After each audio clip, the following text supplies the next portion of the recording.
Good morning po sa ating lahat. Dalangin ko na ang biyaya at ang kapayapaan na nagmumula sa ating Ama at ng ating Panginoong Jesucristo ay mapasa ating pong lahat. Kumusta na po kayo ngayong umaga? Pabuti po ba lahat? Thumbs up naman dyan. Everything fine? Ayan. At napakabuti po ang Diyos sa kabila ng dinaranas natin, sa kabila ng yung ibang kapatiran natin ay tinamaan ng pandemic na ito, ng virus na ito. And yet, wala pong makapagpipigil sa atin o makapagpipigil sa pag-ibig ng Diyos sa atin. Sabi nga sa salita ng Diyos, nor heights, nor depths, or any powers can separate us from the love of God. Amen? So, kahit na sabi nila may COVID tayo, hindi po tayo kayang pigilin ng virus na yan para sambahin at purihin ang ating Diyos. Amen? Ang lahat po ba ngayon na naririto ay happy? Masaya po ba ang lahat? Yes, because marami po tayong dahilan para maging happy. Amen? So, ang tanong usually, saan po tayo nagpupunta kapag gusto nating sumaya? Pag gusto nating maging happy ba? Ayan. Marahil yung iba sa inyo, gusto kong magpunta ng beach ng maaga para mag-swimming. Ayan, para maging happy yung start ng isang linggo nila. Yung iba naman, gusto nila magpunta sa mga kamag-anak para doon mag-banding-banding, magsalo-salo sa kainan. Ayan, yun yung mga pamamaraan natin para maging masama. Yung iba naman, gustong magpunta sa mga park, ayan, mag-jogging, magpahangin, lumanghap ng sariwang hangin, ayan. Mag-bike sa may Albida, ayan. Yan yung mga ginagawa natin kung minsan para tayo ay sumaya, ayan. Yung iba naman, yung mga medyo may kaya, sosyal, gusto nilang mag-travel abroad. Ayan. Gusto nilang mag-ikot sa mundo para maging masaya. Amen? So, kaya ko po sinasabi o tinatanong kung ano po ba yung ginagawa nyo, saan kayo nagpupunta, kung gusto ko yung sumaya, is because our topic for today is, ayan, find satisfaction in Christ. Ayan, yan yung topic natin. At ang text natin ay magmumula sa Matthew 5:6. At babasahin ko po, sabi diyan, blessed are those who hunger and thirst for righteousness, for they shall be satisfied. Ayan, so title pala, sa text pa lang natin, parang magkakaroon na tayo ng idea kung paano ba tayo magiging masaya, magiging satisfied sa buhay. Pero ididig pa more natin yan. Pagbubulay-bulayan natin, titignan natin yung ano ba talaga ang ibig sabihin ng scripture na yan para tayo ay maging satisfied. Amen? Ready na po ba kayo? Ready na po ba kayong malaman o matutunan o ano ba yung pinaka-source talaga, yung pinaka-ugat kung bakit tayo ay dapat na maging satisfied o maging masaya sa buhay. At bago po tayo magtuloy-tuloy, tayo po muna ay manalangin, hingi ng patnubay sa ating Panginoong Hesus. Amen? Tayo pong lahat tayo muko at manalangin. Ama naming Diyos, marami pong salamat muli sa umagang ito na kami po ay tinipon mo upang magpuri sa iyo, sumamba sa iyo, magpasalamat sa iyo sa lahat ng mabubuting bagay na ginagawa mo po sa aming mga buhay. Marami pong salamat sa kapayapaan, sa joy, at sa protection na ipinagkakalob mo po sa amin. At muli, sa umagang ito, dalangin po namin na muli mo po kaming samahan sa pag-aaral ng iyong mga salita. Dalangin po namin, Ama, na bawat salita mo na lalabas o maririnig namin ngayong umaga ay tutuloy sa aming mga puso upang kami po ay turuan, ituwid, at ipaalala sa amin ang iyong kabutihan, yung mga ginagawa mo po sa aming mga buhay. Marami pong salamat. Dalangin po namin sa banal na Espiritu na buksan mo po ang aming mga spiritual eyes, spiritual ears upang maunawaan namin ang bawat salita mo na iyo pong ihayag ngayong umaga. Kaya ngayon pa lang, Ama, pinagpapasalamat na po namin ang success ng aming Friday service. Pinagpapasalamat na po namin ang gagawin mong pagtuturo sa amin ngayong umaga, pagtutuwid mo sa amin ngayong umaga, O Diyos. Marami pong salamat, O Diyos. Sa iyo lamang po namin ibinibigay ang lahat ng papuri at pasasalamat sa tanging pangalan ni Jesus. Amen. Thank you, Lord. Amen.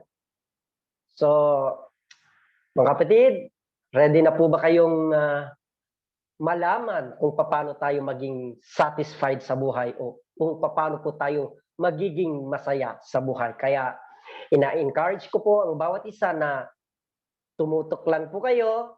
Kung maaari, bitawan natin yung mga ginagawa natin, lalong-lalo na yung mga cellphones, at I'm sure gagawa o kikilos ang Panginoon sa ating kalagitnaan ngayong umaga. Kaya I encourage you na concentrate sa gagawin ng Panginoon ngayong umaga. Amen? So, let's go back to our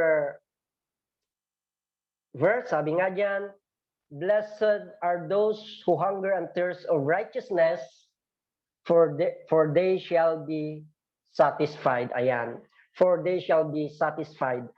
Ano ba yung exact na true satisfaction? Kapag tatanungin kayo, ano ba talaga yung totoong satisfaction sa buhay? Pag sinabi mong satisfied ako, ano ba talaga yung totoong satisfied?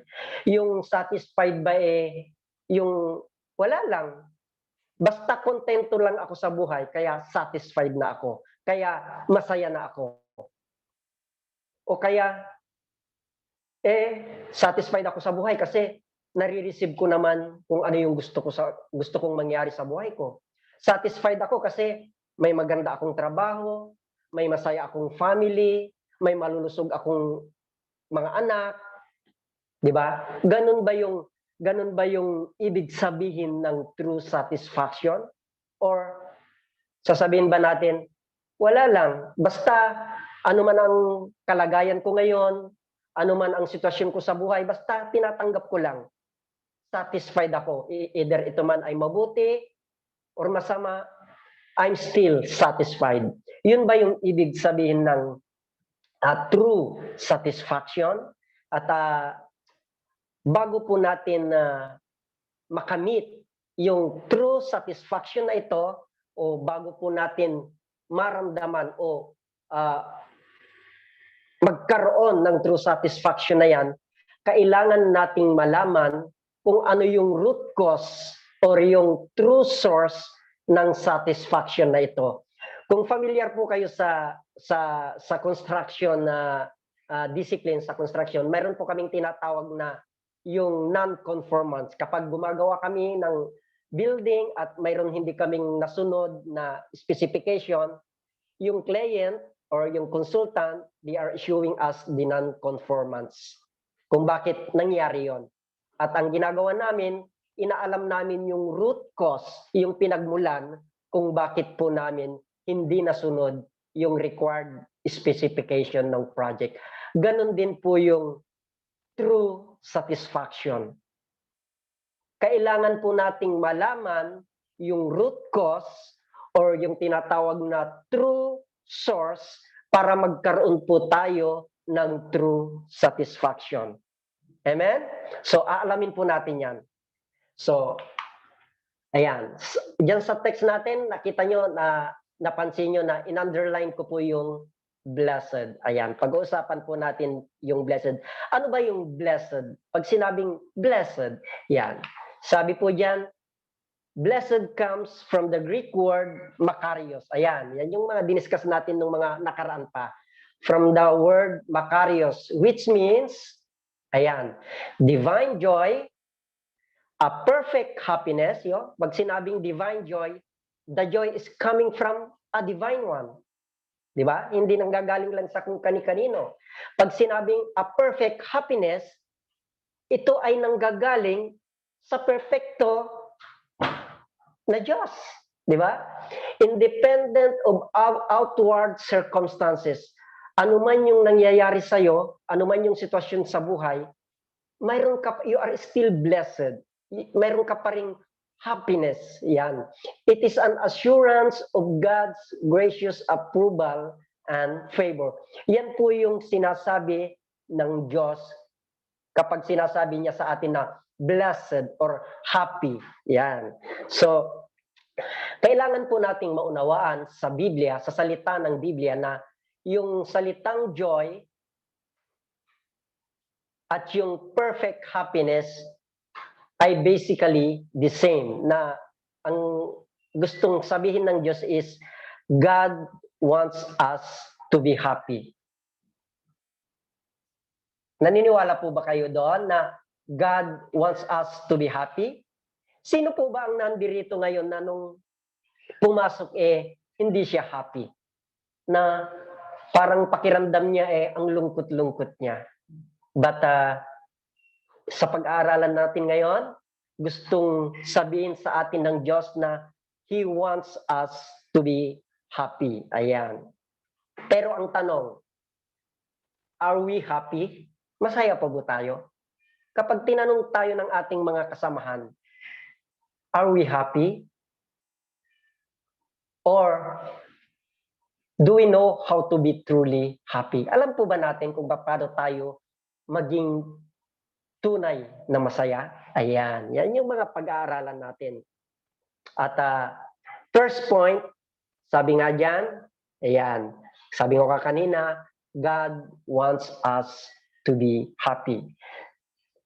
Sabihin nyo nga po dyan sa katabi nyo na God wants you to be happy. Ayan. Pakisabi nga, baka kasi nalulungkot yung katabi nyo.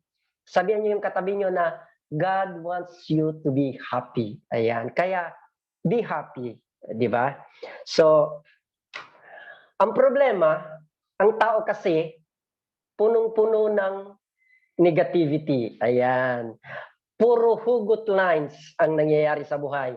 Yung mga pinagdadaanan nila, ay yung pa rin yung nananatili sa kanila. Kaya hindi sila makamove on.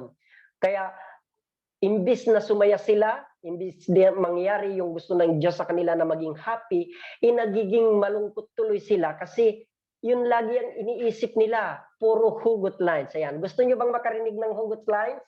Gusto nyo makarinig? Ayan, sige.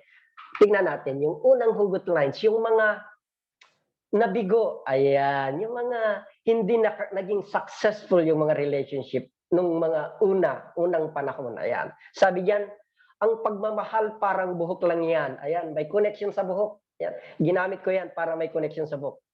Bakit mo papahahabain kung sa paglipas ng panahon, iyo ring puputulin? Ayan. Yan yung mga hugot lines ng mga nabigo. Ayan. At ito rin yung mga hugot lines ng nasaktan. Sabi diyan, ang puso parang paminta lang. Parang paminta. Buo talaga yan buo. Pero pilit lang dinudurog ng iba. Ayan. Yung mga hugot. Yung mga pinaghugot ng mga hugot liners yan. Ayan pa, yung mga niloko. Ayan, sabi yan.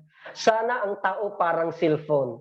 Kusang namamatay pag niloloko na. Nagluloko na. Ayan. Ayan yung mga hugot lines. So, anong ibig kong sabihin lang ba na imbis di mag-move on na tayo, imbis di alalahanin natin yung mga failures natin, yung mga nangyaring malulungkot sa buhay, why not move on? At kasi gusto ng Diyos na maging happy tayo. Kailangan huwag tayong tumigil na i-desire na magkaroon tayo ng happiness because God created us with a desire to be happy. Amen? So, huwag kayong tumigil na mag-desire ng happiness kasi create tayo ng Diyos para maging happy. Amen? At sabi ko nga na the Bible commands us to be happy. Ayan, nauna na yung verse sa scripture, sa Deuteronomy 12:12. Sabi diyan, and there rejoice before the Lord your God. Ayan, magdalak kayo sa harapan ng Diyos. Yan ang inuutos ng Diyos. Sabi nga sa yung ibang sa ibang scripture, sa ibang ano ba 'yon? Sa ibang version, sabi diyan, and you shall be rejoiced before the Lord your God. Ayan. Wala ba? Wala pala diyan. Hindi nalagay. So, yun yung sinasabi ng Diyos na rejoice. Tuwing harap tayo ng Diyos. Kaya nga tinatanong ko kayo kanina, sino ba dito yung malungkot nung bago mag-umpisa ng service? Ito yung sinasabi ng Diyos na rejoice. Kapag humaharap tayo sa Panginoon, magalak tayo. Maging happy tayo. Kasi nakaharap tayo sa Diyos na naghahangad na maging happy tayo. He wants us to be happy. Ayaw niya tayong malungkot. Ayaw niya tayong nakikitang dumaranas ng pain. Kaya nga namatay na siya. Kaya nga nagpakahirap na siya because He wants us to be happy. Amen? At next, sabi diyan sa Psalms 40:16, but may all who seek you rejoice and be glad in you. Sa lahat ng mga naghahanap sa Diyos, sa mga naghahanap sa presensya ng Diyos, magalak, rejoice and be glad in you. Di ba? Yun yung sinasabi ng Diyos. Next, shout for joy to the Lord, all the earth. Burst into jubilant song with music. Ito yung magalak daw tayo sa kantahan. Di ba? Di ba sa tuwing worships natin, sa kantahan natin, mapapansin nyo yung iba nga napapatalon-talon na, napapasigaw-sigaw na, at napapansin mo umiiyak na sila, mayroong joy na nagmumula sa kanilang puso na hindi nila mapagilan na mapaiyak dahil sa kabutihan ng Diyos. Samantalang yung ikaw, ako, kung minsan, ganun lang. Parang papalak-palakpak lang, parang dry na dry lang. Di ba? Ang sinasabi ng Diyos, magalak tayo, be jubilant, to have burst into jubilant song with music. Di po ba? Yung bang sa tuwing kumakanta ka, na-feel mo yung presensya ng Diyos, nararamdaman mo yung kabutihan ng Diyos sa iyong puso, at yung dahil nararamdaman mo yung pagmamahal ng Diyos, nararamdaman mo yung pagpapala ng Diyos, yung kabutihan ng Diyos sa buhay mo, ito ay umaapaw sa iyong bibig. Kaya nabibigkas mo yung pasasalamat sa Diyos at umaapaw sa iyong mata sa pamamagitan ng iyong mga luha. Ganun po ba? Nararamdaman niyo ba yung joy na ito na tanging sa Diyos lang nagmumula? Nararamdaman po ba natin to? Kapag hindi po natin nararamdaman to, we need to ask God. We need to pray to the Lord na maramdaman natin, ma-experience natin yung love na yun, yung mercy na yun na nagmumula sa Panginoon, yung joy na yun na nagmumula sa Panginoon. Amen? Next. Ayan. Rejoice in the Lord always. I will say it again. Rejoice. Sinabi ng Panginoon, always. Kahit may karamdaman ka ngayon, mag-rejoice ka. Sapagkat ang Diyos ang ating dakilang manggagamot. Wala tayong dahilan para hindi mag-rejoice. Sapagkat sabi nga ng ating kanta, Jehovah Jireh. God will provide. Di ba? Jireh. God will provide. Lahat ng ating pangangailangan, ito man ay financial, kalusugan sa pisikal na pangangatawan, He will provide. Rejoice always in the Lord. Sabi nga dyan, sa lahat ng pagkakataon, yun ang ikinukuman sa atin ng Joyce. Rejoice. Ano pa? However, pero sabi diyan sa Luke 10:20 na yan, however, do not rejoice that the Spirit submit to you, but rejoice that your names are written in heaven. Sino po sa inyo dito ang naisulat na ang pangalan sa aklat ng buhay? Can you raise your hand, please? Well, kung naniniwala po kayo na ang pangalan nyo ay naisulat na sa aklat ng buhay, you have all the reason to rejoice and to be happy. Anuman ang kalagayan mo ngayon, you are assured of going to heaven because your name is already written in the book of life. Sabi ko nga, lagi ko nga sinasambit, yung buhay dito sa lupa is napaka-iksi compare to the life in the eternal. Ikumpara mo yung walang hanggang buhay kumpara sa edad mong average na lang is 80, 90, let's say, mabuhay tayo ng 100 taon. Still, yung 1 taon is napaka-iksi kumpara sa walang hanggang buhay wherein makakasama natin ang ating Panginoon. No more pain, no more tears, only joy, only happiness in the Lord. Amen? So we have all the reasons to be happy. Amen?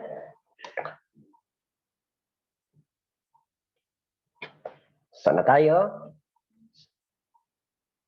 At kung mapapansin nyo po dyan sa ating mga nabanggit po natin sa mga verses na yan, happiness is always connected to the Lord. Pansin nyo na yung true happiness, yung happiness na dapat mayroon tayo, is always connected sa ating Panginoong Hesus. Walang Hesus, wala sa picture ang Hesus, definitely hindi yan yung true happiness na ating hinahanap. It is always connected. At true happiness is about having joy in the Lord. Kaya, sino po ba yung mga kabataan dito? Mayroon po bang mga kabataan na nandito ngayon? Alam ko, yung mga kabataan, punong-puno sila ng pangarap. Punong-puno sila ng dreams sa buhay. Ang lalaki. Kumbaga sa dumaan tayo lahat sa ganyan eh. Nung mga kabataan tayo, punong-puno tayo ng pangarap sa buhay. Magagandang pangarap sa buhay. Here is my advice to you. Huwag na huwag niyong alisin sa picture ang ating Panginoon sa inyong mga pangarap. Always include Jesus sa iyong mga pangarap. Always ask Him to guide you how to reach your dreams. Always read the Bible para i-guide kayo kung ano yung mga dapat nyong gawin sa pag-abot ng inyong mga pangarap. Amen? Malinaw po ba yun, mga kabataan? Always put Jesus in the picture. Lagi ninyong kasama sa pag-abot ng inyong mga pangarap. Amen? And because, sabi nga ni Pastor Jay lagi na, mayroon daw God-shaped vacuum sa ating buhay na only God can fill. Yung bang mayroong area sa ating buhay na dapat ang Diyos lang ang nakaupo dyan. Yung trono ng ating buhay. Anything na we put in that area sa ating buhay or anyone that we put in that throne in our lives, we fall into idolatry. It can be work. Kapag ang nakaupo dyan ay mas importante sa iyo ay yung work mo, or relationship, or your title, money, position, or in fact, anything that take place, the place of God is idolatry. Anuman na ipalit mo dyan sa pwesto na yan, tawag na dyan idolatry. Amen? Malinaw po ba yon? So, yung trono na yan ng ating buhay, wala dapat nakaupo dyan, kundi ang Diyos lang. Yung trono na yan, kapag nandyan siya lagi ang nakaupo dyan, dyan yung source ng true happiness, yung true joy sa ating buhay. Amen? At yung happiness na yan, bagamat yung God wants us to be happy, pero hindi pa rin exempted ang Christians sa trials and sufferings. Kasi nga sabi nga sa John 16:22, sabi diyan, so with you now is your time of grief, but I will see you again, you will rejoice, and no one will take away our joy. Bagamat kagustuhan ng Diyos na maging happy tayo, and yet tayo pa rin ay nabubuhay sa fallen world, still nakakaranas tayo ng trials, pains, sicknesses, pangangailangan sa buhay, problema sa financial, and yet in the end, still yung joy na nagmumula sa Diyos ang magpre-prevail. Amen? Yes, it's normal na dumaranas tayo ng trials.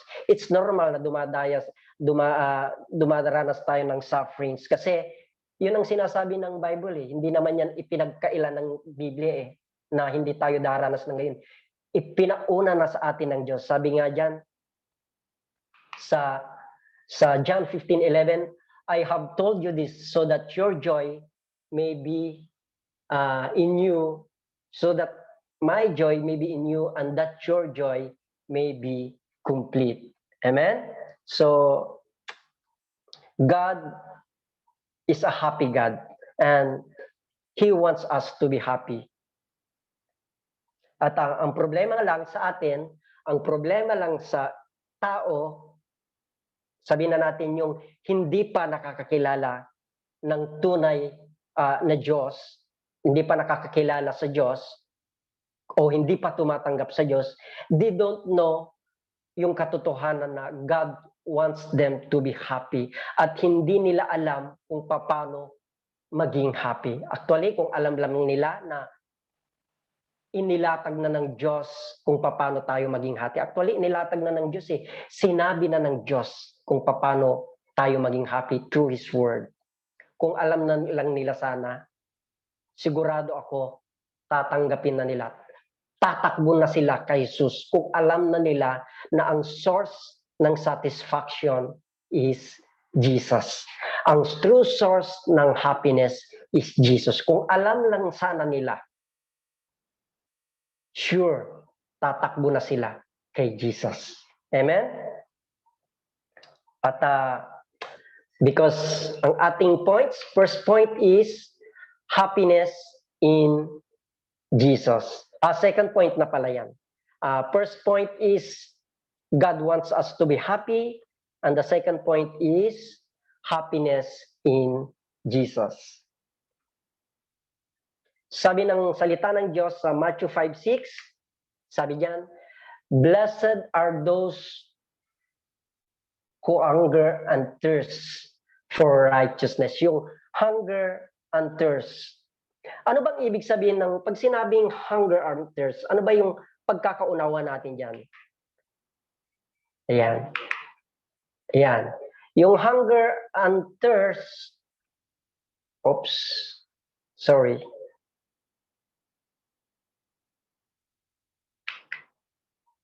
Okay, nawala yung hunger and thirst. Yung hunger and thirst is from the Greek word,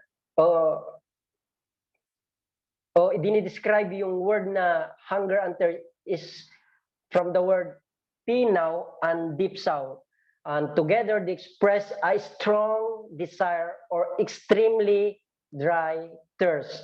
Yung strong desire, yung pag sinabing hunger, ang ibig sabihin niyan yung strong desire. At yung thirst, yung dry thirst, yung bang tuyong-tuyo yung lalamunan mo, yung gustong-gusto mong kahit mapatakan man lang yung lalamunan mo kasi tuyong-tuyo na yung lalamunan mo. Yan yung pagdi-describe ng hunger and thirst. At yung hunger and thirst na yan is natural instinct ng ating katawan na kapag nagugutom ka, kapag hindi ka kumakain, natural instinct mo na magugutom ka kapag hindi ka uminom, natural instinct na mauhaw ka kasi essential yung pagkain sa katawan ng tao. Ganon din sa ating spiritual life. Kung ang pagkain at ang tubig ay essential sa ating physical na pangangatawan, ganon din ang righteousness sa ating spiritual life. Pero hanggat hindi mo mararanasan yung magutom, hindi mo mararanasan yung mauhaw, hindi mo maintindihan yung ibig sabihin ng scripture na to. Na alam niyo po ba, na-experience niyo na po ba yung gutom na kayo, pero hindi kayo nakakakain, hindi kayo kumakain? Parang nawawalan kayo ng appetite para kumain, parang nawawalan na kayo ng gana. Di ba? Pero kung magana kang kumain, parang gustong-gusto mo laging kumain. Ganon din sa righteousness.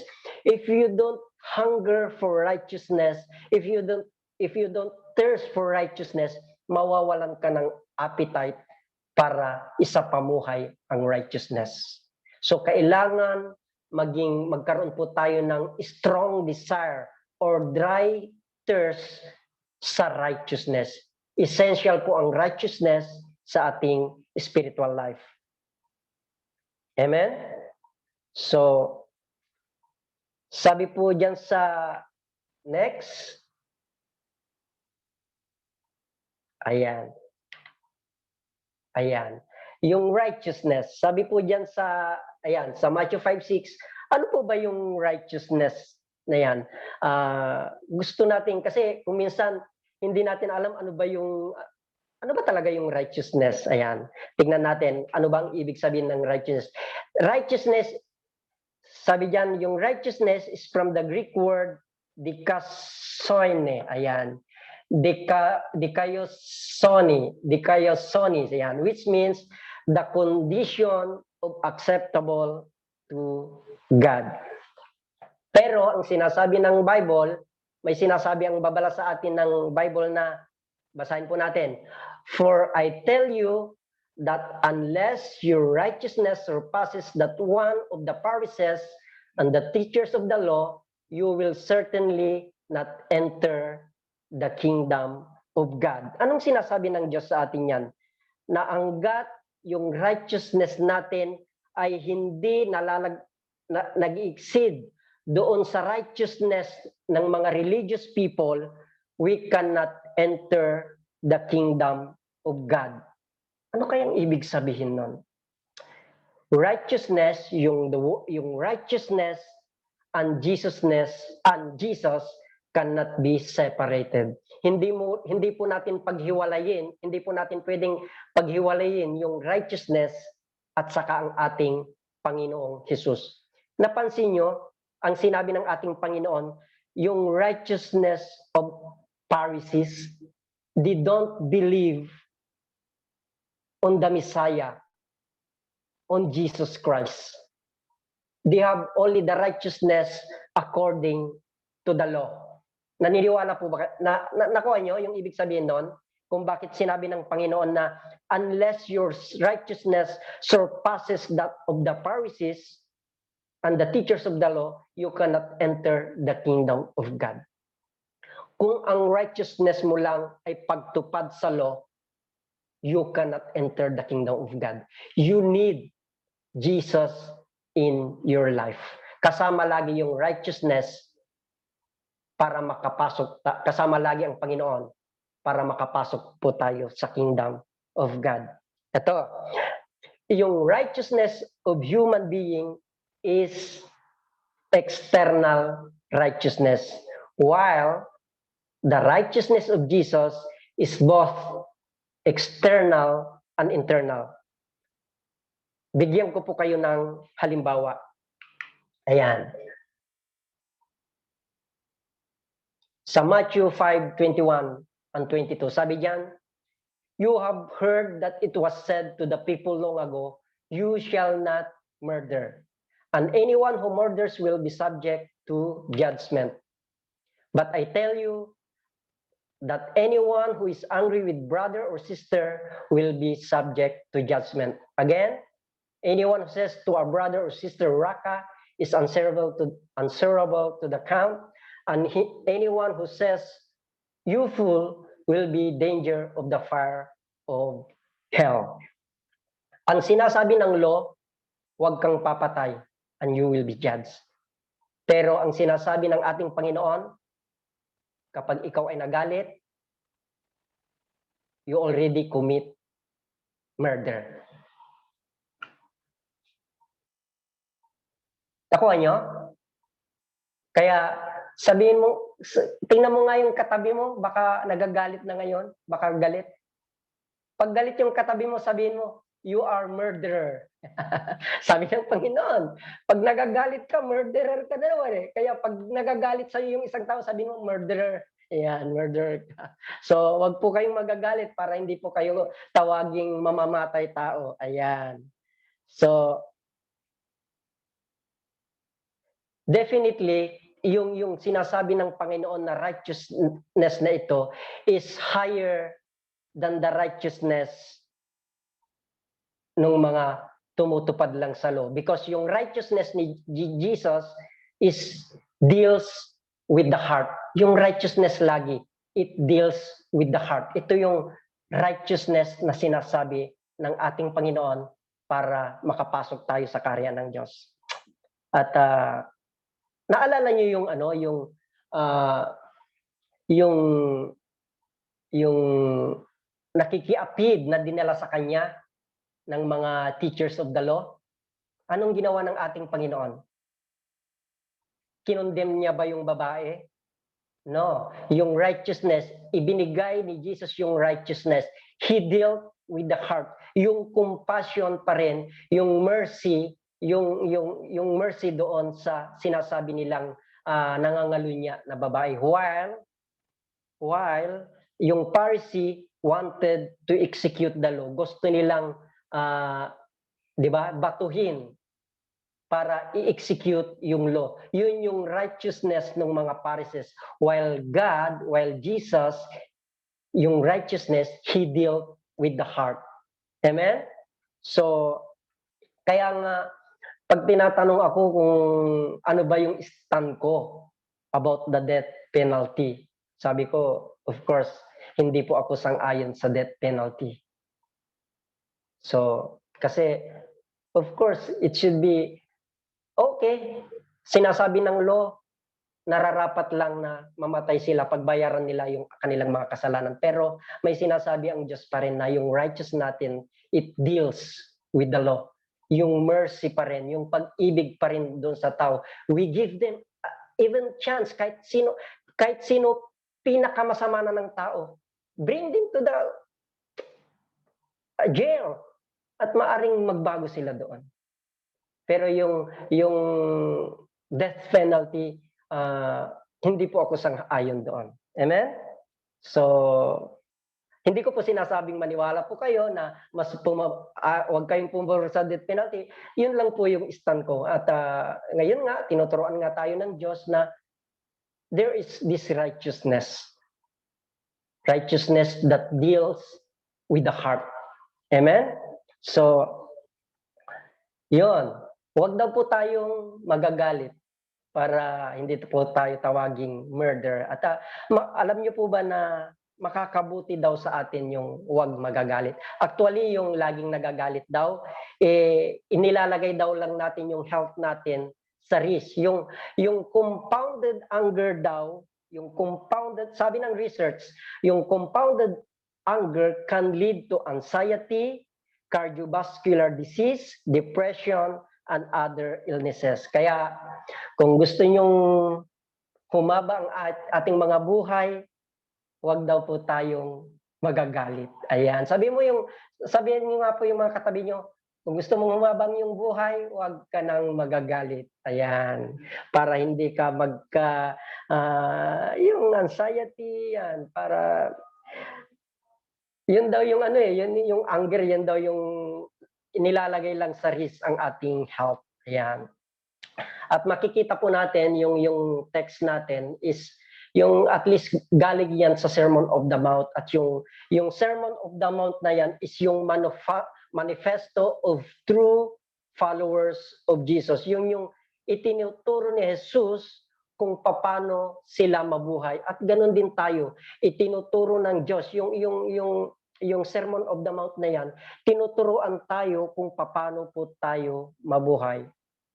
Yung righteousness na yan. However, wag po kayong ma-confuse doon sa good works na it is a way of salvation. Never na ang good work is a way to salvation. Bagamat yung righteousness is the standard of Jesus, righteousness is the standard of Jesus, but we have to know, we have to learn na yung righteousness is galing mismo kay Jesus din. Galing kay Jesus yung righteousness na yon. Hindi tayo naligtas ng dahil sa righteousness, kundi naligtas tayo dahil dun sa kung sino yung nagbigay ng righteousness na yon at yung ang ating Panginoon. At siya pa rin, ang ating Panginoon pa rin ang nagbigay ng strength para maisakatuparan yung righteousness na yan. Sabi nga sa 1 Corinthians 1:30, sabi diyan, it is because of Him that you are in Christ Jesus, who was become for us wisdom from God, that is our righteousness. Sino daw? Because of Him. Dahil doon sa we are in Jesus Christ, yung pakikipag-isa natin kay Jesus Christ, kaya tayo naging righteousness, holiness, and yung redemption. Amen? Gusto ko yung sa Tagalog sabi niyan, sa Kanya nagmula ang buhay na taglay ninyo dahil sa pakikipag-isa ninyo kay Kristo Jesus na siyang ginawang karunungan natin. Sa pamamagitan niya, tayo'y itunuring na matuwid. Kanino daw tayo? Kung bakit daw tayo itinuring na matuwid? Kanino? Sa pamamagitan ni Jesus. Hindi po sa pamamagitan ng ating mabuting gawa. Sabi pa nga dyan, ginawang banal. Ginawa ba tayong banal dahil sa paggawa natin ng mabuti? No. Dahil sa pamamagitan, sa pakikipag-isa natin kay Kristo Jesus. At yung sabi dyan, iniligtas ng Diyos.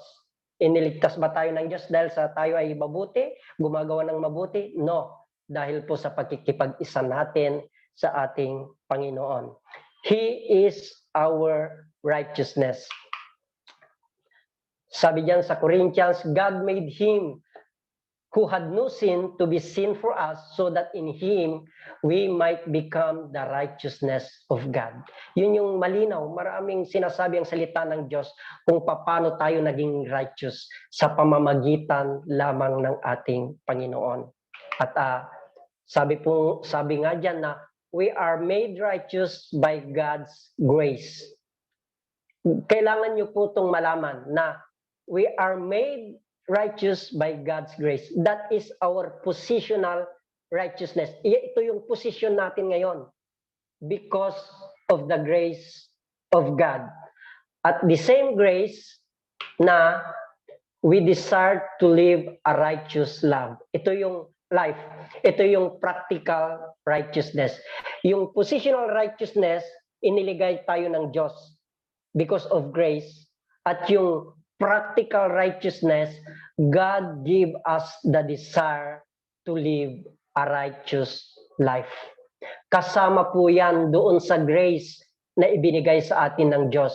Yung positional righteousness and practical righteousness. Hindi pwedeng hindi pwedeng yung status mo lang, yung positional righteousness lang. Kailangan may karugtong, mayroon tayong practical righteousness because God has given us the desire to live a righteous life.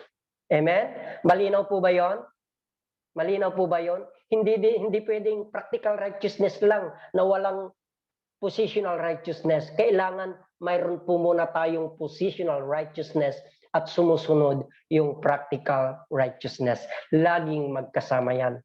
Kapag sinabing binago tayo ng Diyos, na-receive natin yung righteousness na yan, niligtas tayo ng Diyos, laging magkasama yung positional righteousness and practical righteousness. Amen? Sabi diyan sa 2 Timothy 2:22, Flee the evil desires of youth and pursue righteousness, faith, love, and peace, along with those who call on the Lord out of a pure heart. Ayan. So, if you truly a child of God, kapag sinasabi nating anak tayo ng Diyos, God will give you the appetite to put into practice the true righteousness. Kapag sinabi mong si Jesus ang nananahan sa puso mo, mayroon kang hunger and thirst sa true righteousness. Hindi mo babaliwalain yung righteousness na iyan. Because God Himself will put that desire, will put that hunger, will put that thirst in our life. But yun nga, keep in mind na yung Christian life, hindi lang tayong nabubuhay sa sarili lang natin. Kasama pa rin natin yung group of believers na kasama pa natin sa pagsasapamuhay ng righteous life na yan. Kasama pa rin natin yung ating mga kapatiran. Sabi nga sa Titus 2:11-12, sabi diyan, for the grace of God has appeared that offers salvation to all people. It teaches us to say no to ungodliness, unworldly passions, and to live self-controlled, upright, and godly lives in this present age. Yan yung itinuturo sa atin ng Diyos. Say no to ungodliness into this present age. Amen? At now, in Jesus, we will find satisfaction for our hunger and thirst for righteousness. Sabi ko nga, tanong nga natin kanina na alam niyo na po ba kung paano tayo magkaroon ng true happiness, ng true satisfaction in life? Yes, makikita natin yung true satisfaction sa pamamagitan ng pag-hunger and thirst natin sa righteousness natin, yung pagdi-desire natin sa true righteousness, yung pagkaka-thirsty natin sa true righteousness. Ngayon, ang tanong, how do we know that we are satisfied? Paano nga pala natin malalaman kung ikaw ay satisfied na? Tignan po natin yung istorya ng Samaritan woman. Naalala niyo na po ba? Alam niyo po ba yung istorya ng Samaritan woman? Yung umigib doon sa balon at naka-encounter niya ang ating Panginoong Hesus. Sabi diyan sa John 4:28-29, then leaving her water jar, the woman went back to the town and said to the people, come, see a man who told me everything I ever did. Could this be the Messiah? Yung bang purpose ng babae na nagpunta doon sa balon ay para umigib ng tubig, ay nung na-encounter niya ang ating Panginoon, dagli siyang iniwan yung kanyang water jar. Sabi nga diyan, leaving her water jar, at ipinagsabi sa mga tao na na-meet niya yung Messiah. Yun yung response ng babae. Nagkaroon siya ng joy, nagkaroon siya ng satisfaction, nawala yung number one na purpose niya, number one na gusto niyang makamit yung tubig, na malagyan yung kanyang water jar, na nagkaroon siya ng joy, ng true satisfaction nung ma-encounter niya ang ating Panginoon. How about us? Ano yung ating response? Are we satisfied in Jesus? Ano yung ating response? Ano yung evidence that we have full satisfaction in Him? Amen? So, natutunan po natin sa scripture na to na blessed are those who are hunger and thirst for righteousness, for they shall be satisfied. At nakita natin that true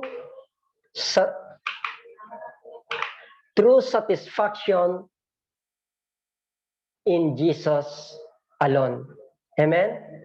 Kung gusto nyong magkaroon ng true satisfaction in life, yes, it's normal na maging masaya tayo sa mga material things. It's normal na maging masaya tayo sa ating mga mahal sa buhay. Pero hindi yan yung true source ng satisfaction sa buhay. Ang true source ng satisfaction sa buhay is Jesus alone. You know what? Kahit nga anong pinagdadaanan natin, kapag alam natin na nasa atin ang Diyos, na sa kabilang buhay ay kasakasama natin siya, still mayroon tayong joy. Amen? Ano man yung nararamdaman mo ngayon, still you have still joys. Kasi darating yung time na kasakasama natin siya. No more pain, no more tears, no more sicknesses. Puro joy na lang ang mangyayari sa kabilang buhay. Yes. At habang nandirito pa rin tayo sa mundong ito, we can still have that satisfaction. Kasi sabi nga, God is living in our life. Our body is the temple of God. Kung ang Diyos ay nasa ating puso, then we have all the reason para magpuri sa Diyos. We have all the reason para sabihin, salamat sa Diyos. I am satisfied sapagkat nandirito ka sa buhay ko. Amen? True satisfaction in Jesus alone. Amen? So let us all pray. Ama naming Diyos, marami pong salamat muli sa mga salita mo na aming pong narinig ngayong umaga. Marami pong salamat sa pagtuturo mo po sa amin na true satisfaction, true happiness, true joy ay sa'yo lamang nagmumula ito. Kaya anuman yung outward circumstances ng aming mga buhay, we have all the reasons to be happy because of your mercy, because of your love, because of your compassion, because of your protection sa aming mga buhay, O Diyos. Maraming salamat po, O Diyos, sa pagtuturo mo po sa amin. At dalangin ko po sa bawat isa na mai-apply po namin sa bawat oras ang mga salitang to na natutunan po namin sa aming buhay. Kung dumarating po yung time na kami po ay dumaranas ng sufferings, dumaranas ng pain, dumaranas ng pangangailangan sa buhay, dumaranas ng sicknesses, Lord, we know, Father, that give us that satisfaction in our life because we have Jesus in our life. Marami pong salamat, Ama. Marami pong salamat sa victory ng aming service ngayong umaga. Marami pong salamat sa pagtutuwid mo po sa amin, sa pagtuturo mo po sa amin, O Diyos. Marami pong salamat, Holy Spirit, sa kaunawaan ng iyong mga salita, sa pagbubukas mo ng aming mga spiritual eyes. Thank you, Lord Jesus. You deserve all the glory and praises. In Jesus' name we pray. Amen. Thank you. Thank you, Jesus. Marami pong salamat. God bless you po. God bless you.